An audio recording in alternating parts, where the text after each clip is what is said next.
Olá a todos! Bem-vindos de volta à parte número 7 do nosso estudo sobre o Oriente Médio, Daniel capítulo 11 e os eventos da profecia bíblica. Temos feito uma grande jornada passando por muitos temas diferentes e agradecemos a você por se juntar a nós em todos esses estudos e permanecer conosco.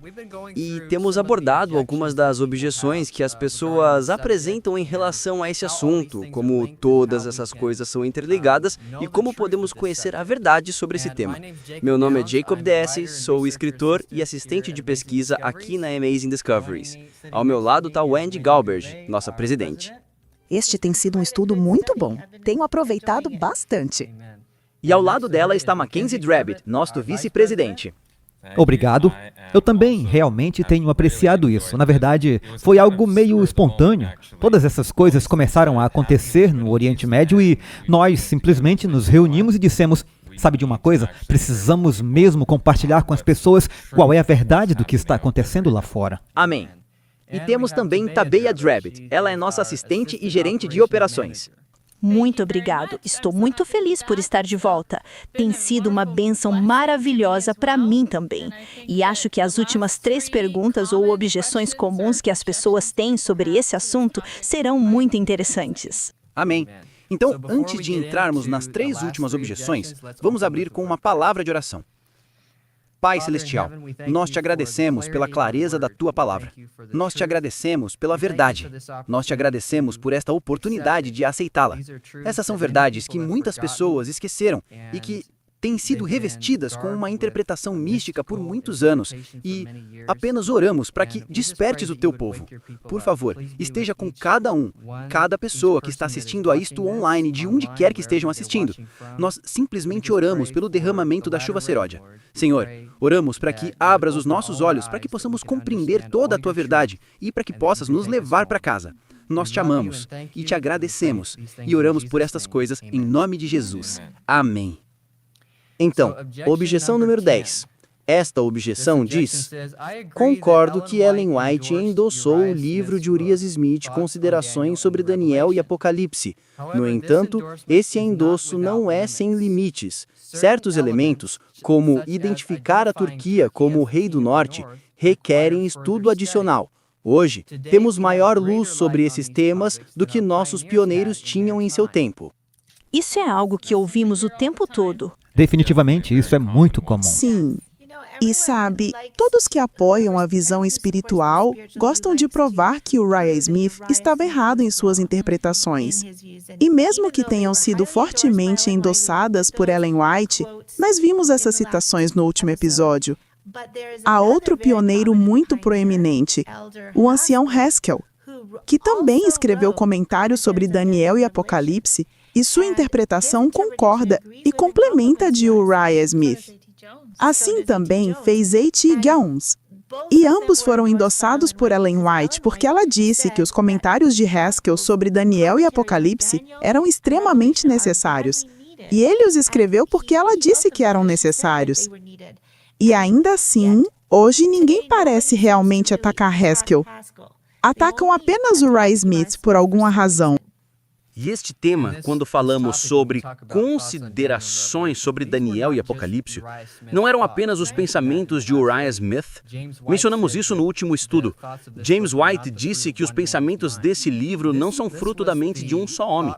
Esse foi o processo de reflexão do corpo dos adventistas do 7º dia daquela época. Então, quando falamos de considerações sobre Daniel e Apocalipse, as pessoas pensam: bem, essas são apenas as opiniões dele. E podemos torcer isso, distorcer aquilo, e não precisamos segui-lo. Mas foi nisso que fomos fundamentados, de certo modo, porque ele seguiu as regras. Pelo que sabemos, ele não violou as regras de Miller de nenhuma forma. E isso está em contraste com as novas teorias que têm surgido. E este não é um endosso de tudo o que Uriah Smith já disse em toda a sua vida.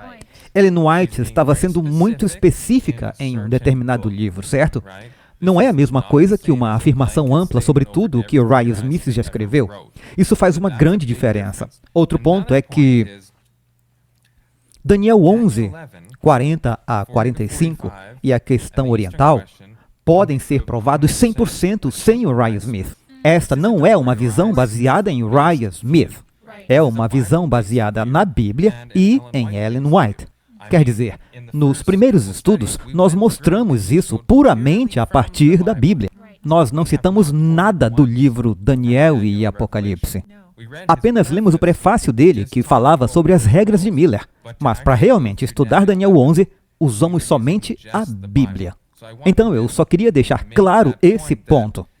Você pode atacar o Uriah Smith quanto quiser, mas isso não altera em nada das verdades ligadas a Daniel 11 biblicamente e seguindo as regras. E precisamos lembrar, antes de tudo, quem foi que fez o primeiro ataque contra Uriah Smith? Tanto quanto sabemos, foi Louis F. Weir, quem o chamou de jesuíta ou chamou suas ideias de jesuítas. E creio que foi daí que isso pegou e agora as pessoas descontam nele. Mas, como você mencionou, há outros pioneiros que falaram sobre essas coisas e eles não estão sendo atacados. Na verdade, há algumas pessoas que dizem que você não pode provar essa visão pela Bíblia. Eles afirmam que isso é apenas uma visão de Uriah Smith em Daniel e Apocalipse. E qualquer um que acredita na questão oriental, quando você pergunta, você pode provar isso? Eles respondem, bem, eu tiro de Uriah Smith. É isso que eles dizem. Isso está incorreto. E espero que este estudo em 7 partes tenha mostrado a você que é absolutamente possível provar isso pela Bíblia.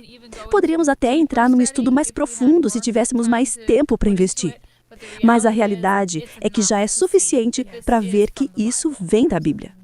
E Deus dá certas mensagens e certos conceitos a pessoas diferentes. Ellen White disse que Jones e Wagner podiam explicar a justificação pela fé melhor do que ela mesma podia. Isso é a profetisa dizendo isso. Eles escreveram outras coisas que são verdadeiras, algumas coisas que disseram podem ter sido um pouco equivocadas em certas áreas, mas Deus lhes deu essa mensagem.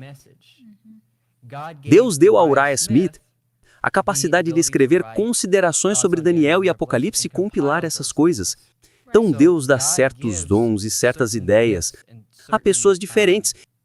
E como você disse, não estamos afirmando que tudo o que Uriah Smith disse em todos os assuntos, em qualquer época, está correto. Ele também teve suas lutas, assim como todos os outros. Mas não podemos usar isso para descartar aquilo que Deus disse que precisa ser proclamado. Agora vamos passar rapidamente por algumas das citações, apenas brevemente, em que Ellen White fala sobre o livro Daniel e Apocalipse. E se você quiser analisar isso em mais detalhes, adquira este livro aqui, Expondo Enganos sobre Daniel e Apocalipse, de Uriah Smith. Ele trará todas as citações e você poderá percorrê-las em seu próprio ritmo e lê-las por completo. Ele também está disponível para download gratuito em nosso site. Então, esta citação diz: aqueles que estão se preparando para entrar no ministério, que desejam tornar-se estudantes bem-sucedidos das profecias, que é o que todos nós estamos fazendo aqui, acharão Daniel e Apocalipse uma ajuda inestimável. Eles precisam entender este livro. Ele fala do passado, presente e futuro, delineando o caminho de forma tão clara que ninguém precisa errar. Aqueles que diligentemente estudarem este livro não terão gosto pelos sentimentos baratos apresentados por aqueles que têm um desejo ardente de trazer algo novo e estranho para apresentar ao rebanho de Deus. Esse é um endosso muito claro. Não há muito mais o que acrescentar. Quer dizer, é isso que precisamos estar estudando se quisermos pregar e ser estudantes diligentes das profecias. Sim. E temos outra citação. A repreensão de Deus está sobre todos esses mestres. Eles precisam que alguém lhes ensine o que significa a piedade e a verdade, as grandes questões essenciais. Agora, aqui está uma questão que eu tenho sobre isso. Nós acreditamos que Daniel 11 é uma questão grande e essencial? Com certeza sim. Bem, por definição, se está conectado ao fechamento da porta da graça, isso é essencial. Certamente. E eu creio que muitas pessoas concordariam que Daniel 11 é essencial. E o texto diz, as grandes questões essenciais que Deus quer que sejam apresentadas ao povo são encontradas em Daniel e Apocalipse. Portanto, se é uma questão essencial, ela está em Daniel e Apocalipse, e é a verdade. Lembre-se também de que falamos sobre Apocalipse 9, onde ele passou de algo claro e importante para algo complexo e sem importância, com as novas interpretações lançadas sobre ele, com os novos princípios. E penso que precisamos lembrar que essa também é uma profecia importante e inestimável, porque foi o que nos ajudou a nos tornarmos adventistas. Foi o que lançou o fundamento dos nossos princípios. E, portanto, negar isso é negar o pilar que iniciou este movimento e mostrou que nossos princípios eram verdadeiros. Então, ao dizer isso, você está dizendo que nossos princípios são erro. É muito importante. Todas as profecias que o Senhor nos deu estão ali por um motivo, porque são importantes para a nossa edificação. Ali se encontra uma verdade sólida e eterna para este tempo. Todos precisam da luz e da informação que esse livro contém. Eu nem sei se precisamos ler mais alguma citação depois disso. Está tão claro, todos precisam. Ele contém a verdade eterna. As grandes questões essenciais estão aí dentro. Há outra citação, em Manuscript Releases 21, que diz: o Senhor chama trabalhadores para entrar no campo de comportagem a fim de que os livros que contenham a luz da verdade presente possam ser distribuídos. As pessoas do mundo precisam saber que os sinais dos tempos estão se cumprindo. Levem a elas os livros que irão iluminá-las. Qual é o primeiro que ela menciona? Daniel e Apocalipse. Daniel e Apocalipse. Depois, o grande conflito, patriarcas e profetas e o delegado de todas as nações devem agora ir ao mundo.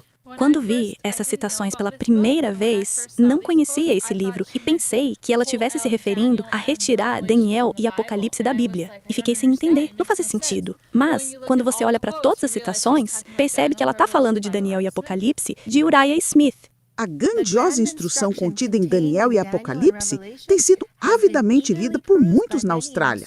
Este livro de Uriah Smith, tudo o que puder ser feito, deve ser feito para circular considerações sobre Daniel e Apocalipse.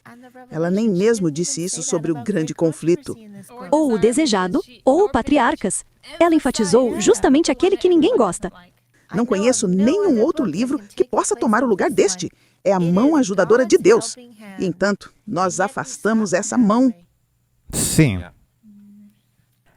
Outra citação aqui, o Senhor deseja que todos compreendam seus tratos providenciais agora. Exatamente agora, no tempo em que vivemos. Não deve haver longas discussões, nem a apresentação de novas teorias em relação a profecias que Deus já deixou claras. Isso está em referência à parte da objeção que diz que temos nova luz agora sobre o assunto, então não precisamos seguir o que Uriah Smith disse naquela época. Mas ela afirma aqui que não devemos voltar a isso se Deus já estabeleceu. Se Deus já estabeleceu que Daniel 11 é uma profecia literal e já conduziu nessa interpretação, então não temos o direito de mudá-la. E sabemos que é assim porque ela diz: os eventos relacionados com o fechamento da porta da graça e o tempo de angústia foram claramente apresentados. Portanto, esta é uma das coisas que foram clara e abertamente dadas, e nós não temos o direito de tentar aniquilar completamente a compreensão que já estava ali. O interesse em Daniel e Apocalipse deve continuar enquanto durar o tempo de graça. Deus usou o autor deste livro como um canal para comunicar luz e dirigir mentes à verdade. Quem usou o autor deste livro? Deus. Foi Deus. Foi Deus quem usou. Não deveríamos nós apreciar essa luz? E não fazemos hoje.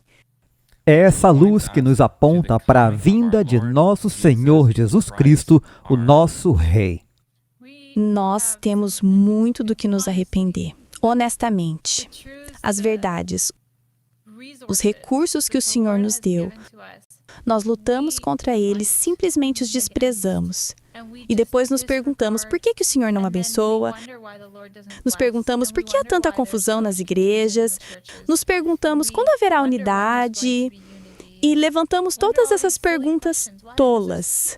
São perguntas tolas quando rejeitamos tudo que o Senhor nos deu para nos unificar e nos ajudar a permanecer no caminho reto. Objeção número 11. Concordo que podemos seguir as regras de Miller. No entanto, mesmo quando as pessoas seguem os mesmos princípios, ainda podem chegar a diferentes interpretações dos mesmos versos. Eu não vejo como isso seria possível. Não vejo como você pode usar as regras de Miller e, ao mesmo tempo, quebrá-las. Você não pode seguir as regras em qualquer assunto. Vamos usar Daniel 11 como exemplo e quebrá-las ao mesmo tempo dentro do mesmo capítulo. Isso não faz sentido algum. Absolutamente. As regras que o Senhor nos deu, até mesmo a sua lei, se você seguir sua lei, você morrerá? Certamente que não. A lei de Deus dá vida eterna. Você não terá morte eterna se seguir a lei de Deus. Da mesma forma, os princípios conduzem você em uma direção. E se seguir os princípios corretamente, acabará chegando àquele destino. Eu penso que uma objeção como essa é feita por alguém que nunca realmente tentou usar as regras de Miller e chegar a uma conclusão. Porque simplesmente não há como você seguir as regras e não chegar à mesma conclusão. Este é um ponto muito importante, porque se estamos pregando as regras, e essas são regras bíblicas, e estamos dizendo que podemos usá-las perfeitamente e chegar a duas confusões diferentes, sim, seriam confusões. Então, a Bíblia não foi escrita muito bem, porque Deus fez de tal maneira que poderíamos realmente mudar as coisas dependendo do nosso ponto de vista. Não, absolutamente não. Há uma verdade e há um caminho. E se não pudermos usar a Bíblia para explicar a Bíblia, então ela está quebrada. Portanto, ou as regras de Miller levam você a uma conclusão, ou estão em total erro. Qual seria o propósito das regras se tudo resultasse em múltiplas versões ou conclusões? E como você disse, a razão pela qual alguém afirmaria isso é porque não tentou usar as regras, ou simplesmente olha para todas as outras pessoas que têm conclusões diferentes e, em vez de analisar cada uma e perguntar, eles quebraram, o que eles quebraram? Por que há diferentes conclusões? Eles apenas dizem, bem, todos dizem que seguem as regras de Miller porque Ellen White disse para segui-las, então veja, é possível ter diferentes.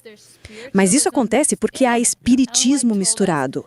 Ellen White me disse, e Uriah também nos advertiu, que tantas quantas forem as pessoas, tantas serão as interpretações, se todas estiverem usando ideias espiritualistas. E isso é de fato uma mentalidade ecumênica também, porque vamos deixar isso se desenrolar. Vamos pegar tópicos como o sábado. Você pode usar esse mesmo princípio aqui. Você pode chegar a uma conclusão diferente sobre o sábado também. Você pode adorar no seu sábado. Eu posso adorar no meu. Podemos usar a mesma Bíblia e chegar a diferentes conclusões sobre tópicos como esse. Mas você não está realmente seguindo a Bíblia, certo? Não está. Então esse é o ponto. Se você deixar esse pensamento avançar, então não há mais verdade. Você tem esse conceito de, bem, essa é a sua verdade, essa é a minha verdade, e todos vivemos juntos em uma família feliz. Sim, precisamos olhar para a raiz de onde isso leva. E isso é uma questão de fé. Lembre-se, a 14ª regra de Miller é que você precisa ter fé ao se aproximar da palavra de Deus. E eu penso que há pessoas que simplesmente não acreditam que a palavra de Deus o levará à verdade. É aí que tudo se resume. Porque pensam, bem, você pode se perder aqui, pode se perder ali, mas o Senhor nos deu um caminho plano para andar. Somos informados de que os 144 mil estarão perfeitamente unidos. Eles não terão dolo em sua boca, o que significa nenhuma falsa doutrina, nenhuma contenda. Se esse é o caso, eles devem estar seguindo os mesmos princípios. Se olharmos para essa citação da Review and Herald, os que estão empenhados em proclamar a terceira mensagem angélica estão pesquisando as escrituras segundo o mesmo plano que o pai Miller adotou. E, por favor, não venham com o comentário, pai Miller, você não deve chamar nenhum homem de pai. Esse não é um pai sacerdotal. Esse é um título cordial. É um título pessoal que ela lhe dá porque ele foi uma figura paterna para ela. No livrinho intitulado Views of the Prophecies in Prophetic Chronology, o pai Miller dá as seguintes regras simples. São complicadas? São simples, mas inteligentes e importantes para o estudo e interpretação da Bíblia. E em nosso estudo da Bíblia, todos nós faremos bem em atender aos princípios estabelecidos. Eu penso que isso é extremamente claro. São simples, inteligentes, importantes e todos nós seremos beneficiados por elas. Sim, e todos os que estão envolvidos em proclamar as 3 mensagens angélicas estarão usando-as. Essa é a primeira parte. Lembre-se, quem está envolvido em proclamar as 3 mensagens angélicas? É toda a Igreja Adventista do 7º dia. Portanto, somos incumbidos de usar estas regras. Voltando ao que dissemos sobre a verdade, em 2 Tessalonicenses 1:10 está escrito que eles perecem porque não receberam o amor da verdade para que pudessem ser salvos. E precisamos buscar a verdade como por tesouros escondidos. Não podemos estar satisfeitos com bem, todos chegaremos às nossas próprias conclusões e fingiremos que estamos usando essas regras, porque é isso que realmente estamos fazendo. E as regras de Deus, a palavra de Deus, levarão a uma só verdade, a sua verdade. E devemos amar essa verdade mais do que qualquer outra coisa. Mais do que nosso próprio credo, mais do que nossas próprias opiniões pessoais, mais do que nosso pregador favorito, mais do que qualquer outra coisa. E isso é realmente o que Deus ensinou naquela história sobre o homem que buscava o tesouro escondido. E precisamos fazer o mesmo. E não é amor pela unidade. Não é amor por uma ideia. Não é amor pelo estudo sequer. É amor pela verdade. A pura verdade, qualquer que seja, é isso que eu quero. E muitas pessoas dizem isso, mas não é de verdade. Temos que querer isso. Eles amam estudar e amam parecer inteligentes e gostam de argumentar, gostam de debater, gostam de poder dizer: sim, eu conheço essa citação, eu já li isso. Parecer inteligentes e sábios. Esse não é o ponto. Precisa ser um amor puramente pela verdade. Qualquer que seja a verdade, por mais difícil que seja, por mais dolorosa que seja para sua reputação ou o que for, mesmo dentro da igreja. E creia em nós, sabemos que essa não é uma visão popular, mas esta é a visão original. E esta é a verdadeira visão e a visão fundamental. Ellen White diz que nunca devemos nos aproximar da Bíblia a não ser com a atitude de um aprendiz.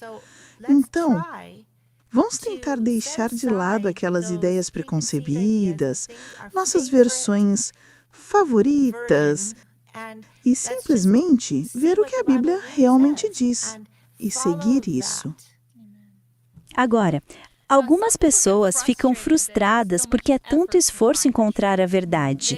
Elas pensam que deveria ser bem fácil e que, você sabe, uma criança poderia entender.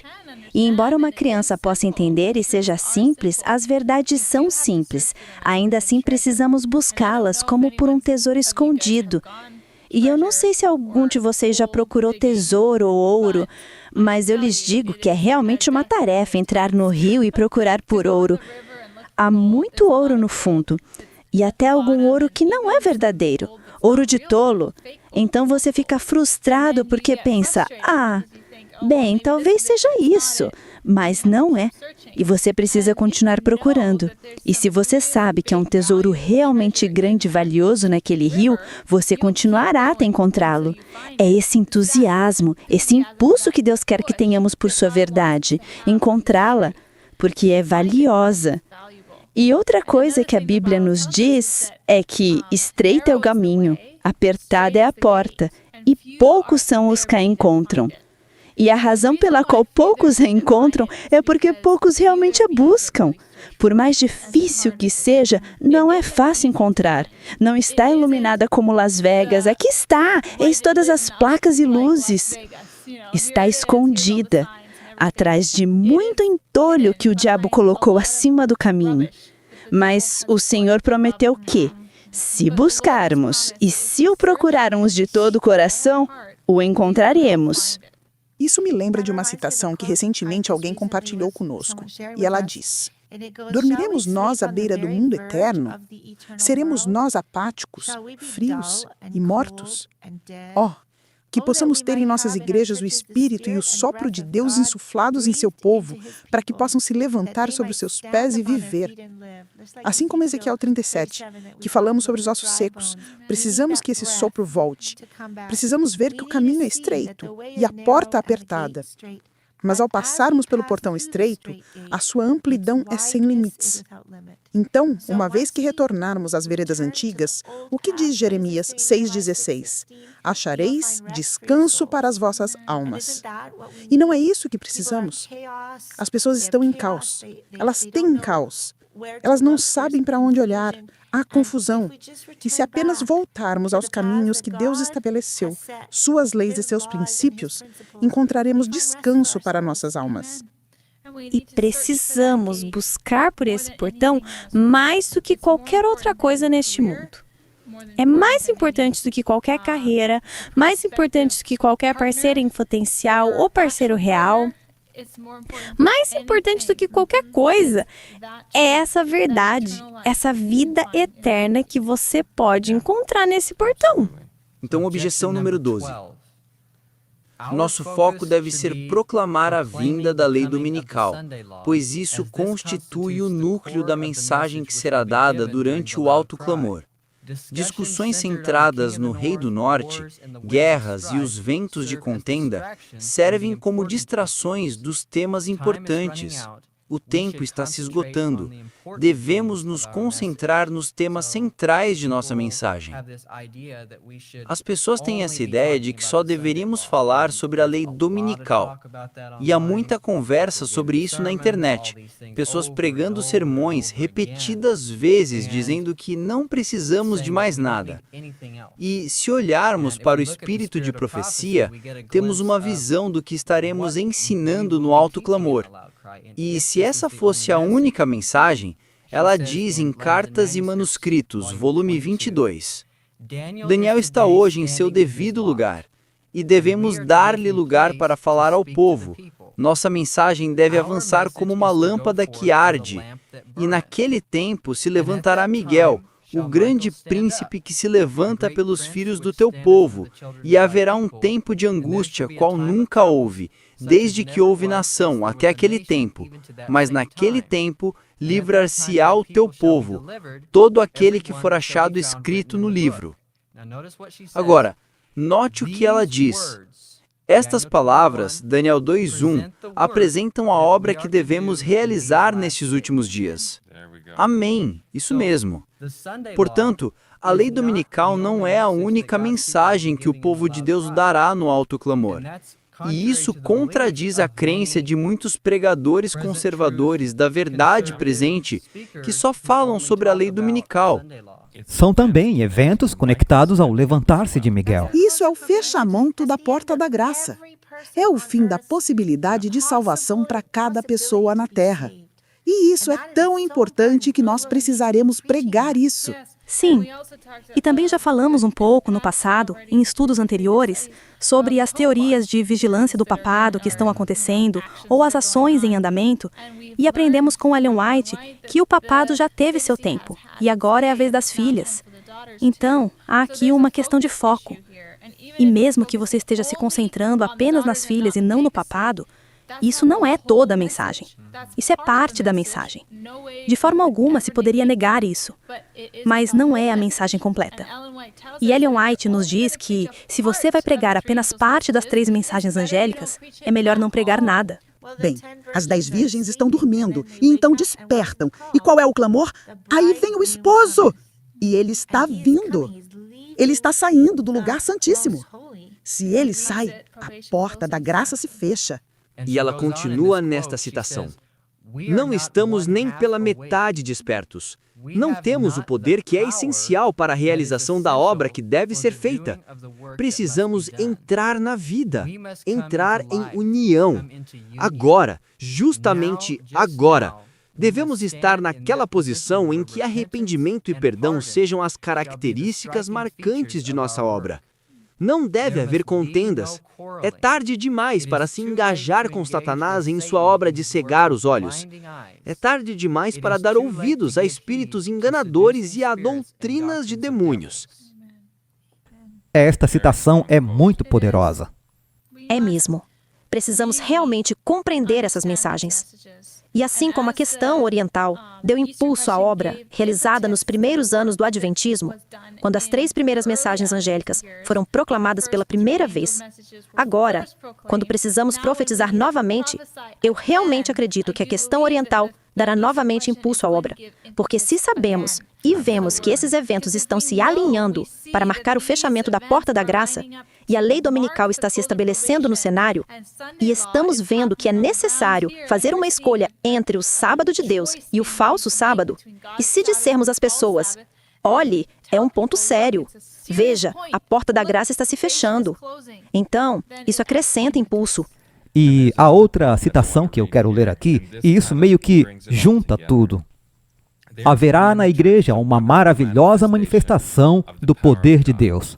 Mas esse poder não agirá sobre aqueles que não se humilharem diante do Senhor e não abrirão a porta de seu coração pela confissão e arrependimento na manifestação do poder que ilumina a terra com a glória de Deus. Esse é o 4º anjo em Apocalipse 18. Eles verão apenas algo que, em sua cegueira, consideram perigosa misericórdia. Algo que despertará seus temores e se prepararão para resistir. E nós vimos isso com esta mensagem. As pessoas dizem, isso é perigoso. Isso causa medo. Nós não podemos sequer falar sobre isso. É tipo, não toque nisso. O que quer que falemos sobre isso é doutrina jesuíta. Isso é tão perigoso porque estão dizendo isso sobre o anjo de Apocalipse 18. Estão rejeitando a luz e não veem isso. E vamos apenas definir algo aqui. Quando ela diz haverá nas igrejas, que igrejas são essas? Nossas igrejas.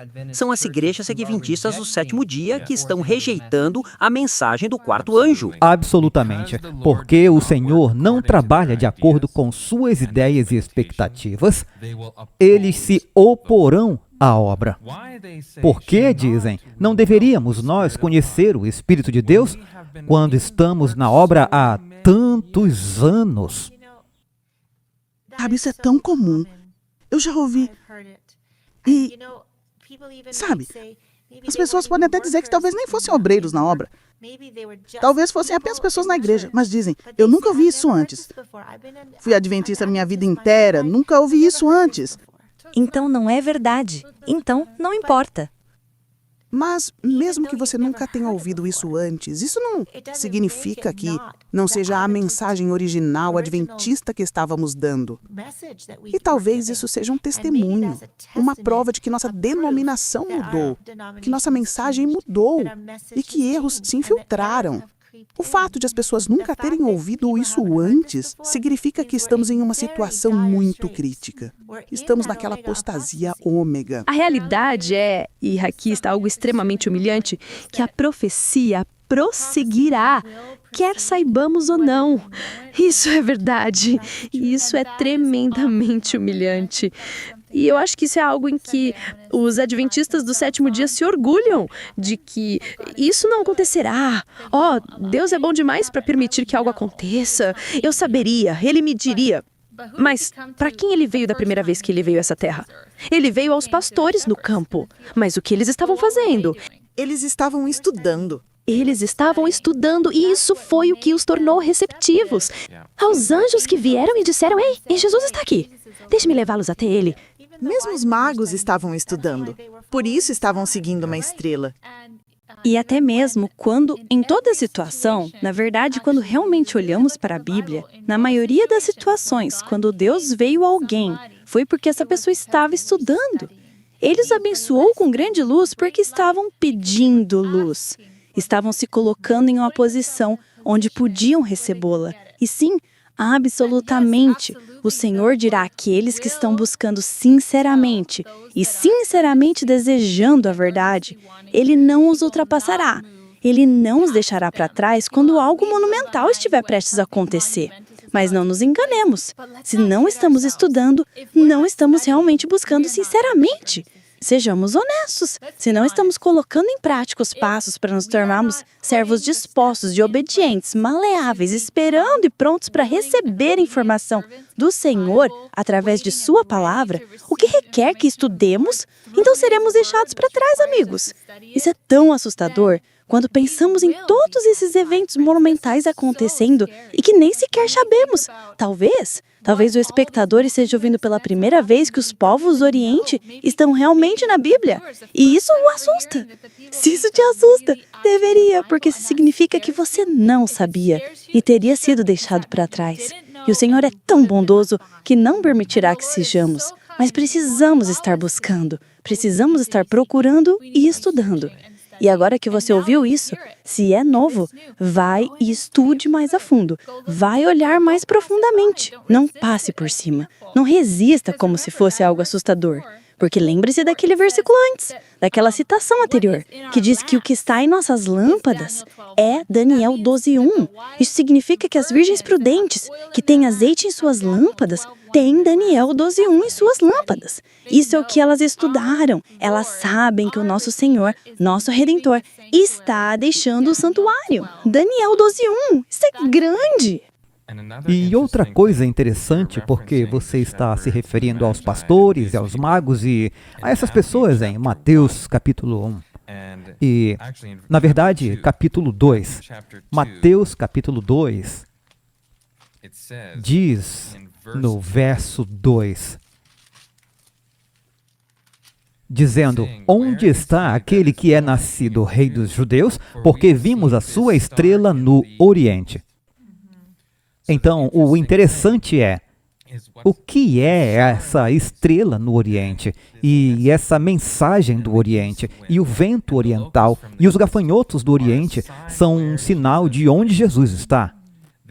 Eles são um sinal. Estamos olhando para Daniel 11, 40 a 45. Este é um sinal de que Jesus está mudando de lugar. Então, isso vem. E de onde eram esses magos? Eles eram do Oriente.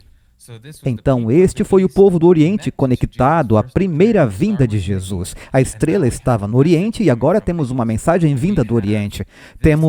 Isto é um sinal de que Jesus está voltando em breve. E isso simplesmente fecha esse belo círculo completo com o povo do Oriente, estando em sua primeira vinda e em sua segunda vinda.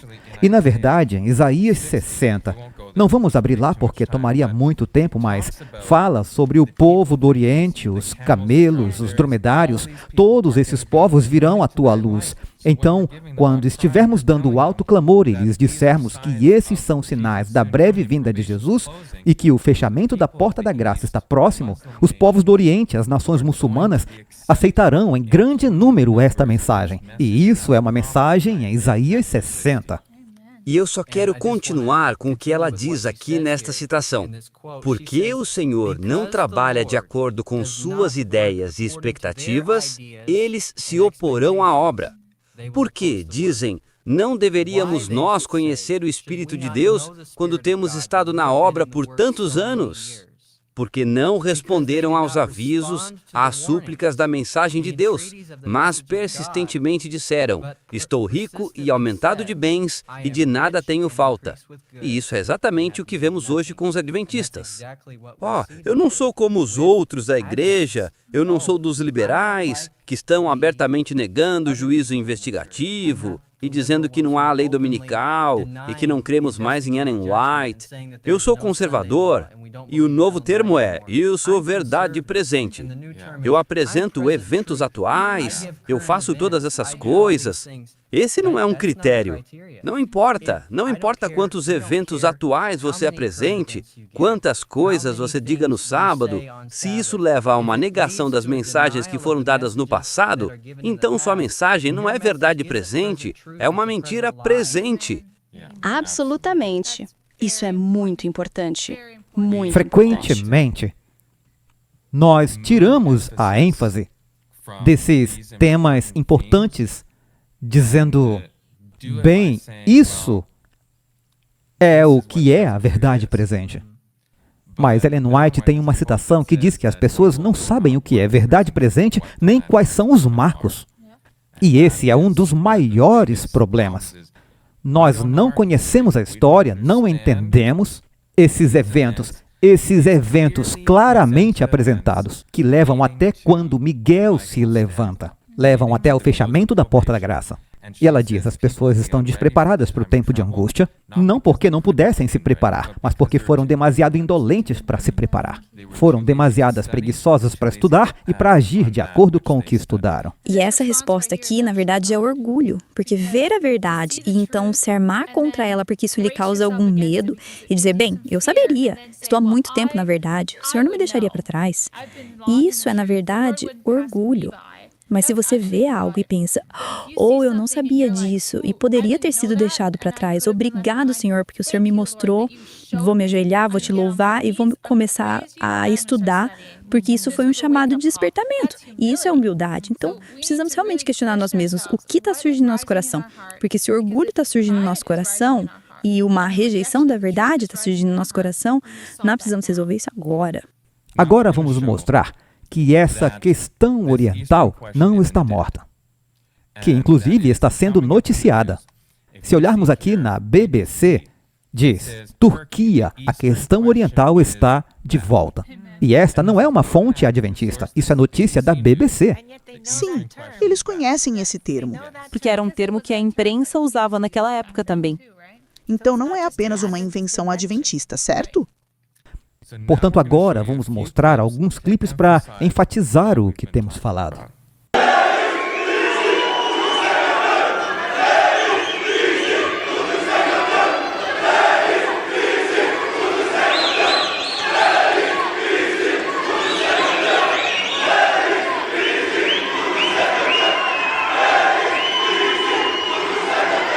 Unutmayın, gençler, men sabera zafer.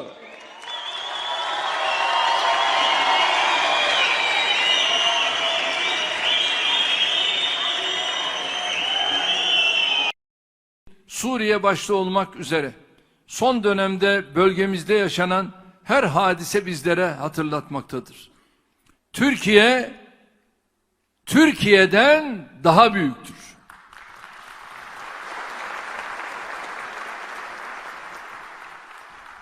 Millet olarak ufkumuzu 782 bin kilometre kareyle sınırlandıramayız.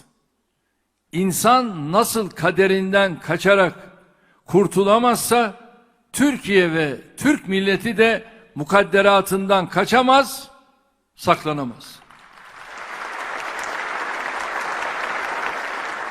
Tarihin millet olarak bize yüklediği misyonu görmek, kabul etmek ve buna göre davranmak mecburiyetindeyiz. Kendi ülkelerine başkalarının gözünden bakanlar bunu fark edemeyebilir. Burunların dibini dahi görmekten aciz olanlar bunu anlamayabilir.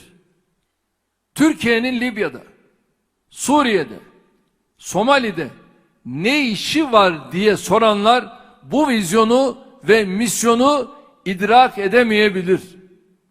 Türkiye'nin son 22 yılda nasıl büyük bir değişim geçirdiğini bilmeyenler olayların seyrini kavramakta zorlanabilir. Ama biz bunu görüyoruz, süreçleri okuyoruz, çağrılara kulak tıkamıyoruz. Türkiye'nin başarılarına sevinemeyenleri kendi haset dolu dünyalarında vehimleriyle, korkularıyla, komplo teorileriyle, safsata ve hezeyanlarıyla baş başa bırakıyoruz.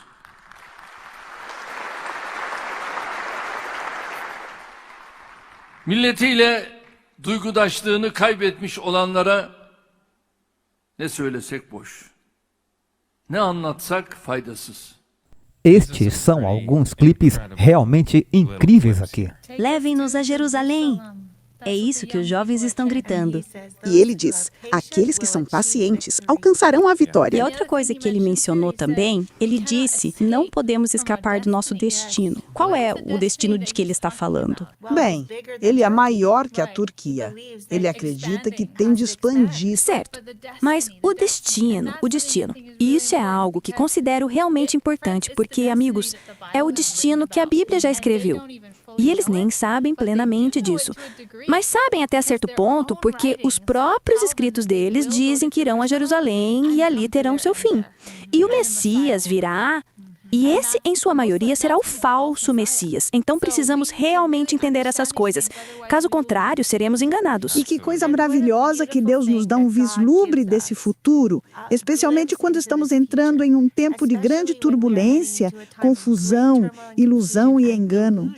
E, no entanto, Deus tão belamente nos mostrou os sinais que precisamos observar para saber quando o tempo de sua graça se fechará e quais são os eventos que devemos vigiar. Não são apenas coisas vagas e nebulosas, são sinais muito claros e decisivos. E a Turquia não é um jogador pequeno, é um jogador muito grande. Eu, na verdade, cometi um erro em um dos estudos anteriores. Eu disse que era o segundo maior exército do mundo, mas eu quis dizer da OTAN. E eu disse incorretamente, é o segundo maior exército da OTAN. O que, ainda assim, significa que é um jogador muito grande. E eles são o número 1 em drones. Então, isso não é algo tipo um pequeno país insignificante. Estamos lidando com poder de peso aqui. E, sabe, agora que o Tratado de Lausana terminou e eles estão tentando voltar para Jerusalém, isso será algo muito proeminente em breve. Absolutamente. E, na verdade, como medir o tamanho de um exército é algo discutível. Porque, seja considerando as capacidades nucleares, as capacidades com drones ou as de infantaria, isso pode variar dependendo do que se analisa. O ponto é, eles são um grupo muito forte, e isso é algo a se ter em mente, com certeza. Agora, temos algo aqui. Este é um livro chamado O Rei Vindouro, escrito por James Edison White. Este é o filho de Ellen e Tiago White, James Edison. E ele diz coisas muito fascinantes neste livro, que foi escrito em 1901. Portanto, Ellen White ainda estava viva nesta época, e é isso que ele tem a dizer no livro. Há alguns anos atrás, o povo da Inglaterra e dos Estados Unidos insistiram que seus governos deveriam agir para riscar a Turquia do rol das nações. A essa exigência, Lord Salisbury deu a seguinte resposta: a Turquia está naquela condição notável em que permanece há meio século. Principalmente porque as grandes potências do mundo decidiram que, para a paz da cristandade, é necessário que o poder otomano se mantenha. Elas chegaram a essa conclusão há quase meio século. Eu não penso que tenham mudado de ideia até agora. O perigo, caso o Império Otomano caísse, não seria apenas o perigo que ameaçaria os territórios que compõem esse império. Seria o perigo de que o fogo ali aceso se espalhasse para outras nações e envolvesse tudo o que é mais poderoso e civilizado na Europa em um conflito perigoso e calamitoso. Esse era o perigo presente à mente de nossos pais quando decidiram tornar a integridade e a independência do Império Otomano uma questão de tratado europeu. E este é um perigo que ainda não passou. Ele continua. Lord Salisbury afirmou a verdade. Suas previsões acerca dos resultados da dissolução do Império Otomano seriam plenamente realizadas, pois o Senhor declarou distintamente assim, eis as palavras. Ele menciona Daniel 11:45. E armarás as tendas do seu palácio entre os mares, no monte santo e glorioso, mas chegará ao seu fim e não haverá quem o ajude. Esta predição refere-se inequivocamente à Turquia. E significa que, quando esse poder for expulso de Constantinopla, e certamente o será em um futuro próximo, sua sede de governo será estabelecida em Jerusalém. E o que acontecerá então? O primeiro verso do próximo capítulo diz nestas palavras: E naquele tempo se levantará Miguel, o grande príncipe que se levanta pelos filhos do teu povo, e haverá um tempo de angústia, qual nunca houve, desde que houve nação até aquele tempo. Mas naquele tempo livrar-se-á o teu povo, todo aquele que for achado escrito no livro. A dissolução do Império Otomano será, de fato, a nota-chave de problemas 10 vezes mais desastrosos para as nações do que elas sonham. E isso, novamente, é o ponto culminante da questão oriental. Você pode explicar aos espectadores o que significa a dissolução do Império Otomano? Porque pensa que talvez eles não entendam como esse fluxo funciona, já que, obviamente, ele de fato se desfez em certo momento, mas isso não foi o fim do mundo. Então, explique para eles como isso faz sentido. Bem, neste momento, o poder otomano como está, ou o que chamamos de Turquia, apenas na sua localidade, não é a única área que a Turquia possui. A Turquia possui uma área muito maior. Eles estiveram sob tratado, então não podiam realmente utilizar esse poder e posse. Mas o tratado terminou e agora querem retomar o controle de todas essas áreas. Se você quiser comprar uma propriedade na Palestina, em Israel, precisa ir ao cartório de títulos na Turquia, porque é a Turquia quem realmente detém os títulos das terras em Israel. Eles ainda possuem a área do Império Otomano. E tudo o que precisam fazer agora é retomar esse controle. E é isso que vemos nos versos 44 e 45. E então virá a desintegração total desse poder ao longo do tempo, e a ira que virá, os 4 ventos soprando, que são representados como um cavalo irado, o mesmo cavalo irado que vemos em Apocalipse 9, que é um cavalo gafanhoto que cospe fogo. E se isso estiver confuso, você precisa voltar aos primeiros estudos em que passamos por tudo isso. E isso será o precursor de uma guerra mundial como nunca vimos antes nesse planeta. Será o precursor do fechamento da Porta da Graça, que levará a uma guerra mundial como nunca vimos. Uma guerra sem misericórdia, porque Deus terá removido sua misericórdia desta terra. Gostaria de ler uma citação de Haskell, talvez enquanto encerramos aqui. Já mencionamos que ele também cria na questão oriental e foi endossado por Ellen White. O olhar de Deus está sobre o seu povo e ele nunca se deixa a si mesmo sem uma testemunha no mundo. Ninguém sabe quando a Turquia deixará a Europa, mas quando esse movimento for feito, a história da Terra será curta. É o fechamento da Porta da Graça. Então será dito: quem é injusto, faça injusta ainda, e quem está sujo, seja sujo ainda, e quem é justo, faça justiça ainda, e quem é santo, seja santificado ainda. Hoje é o dia da preparação.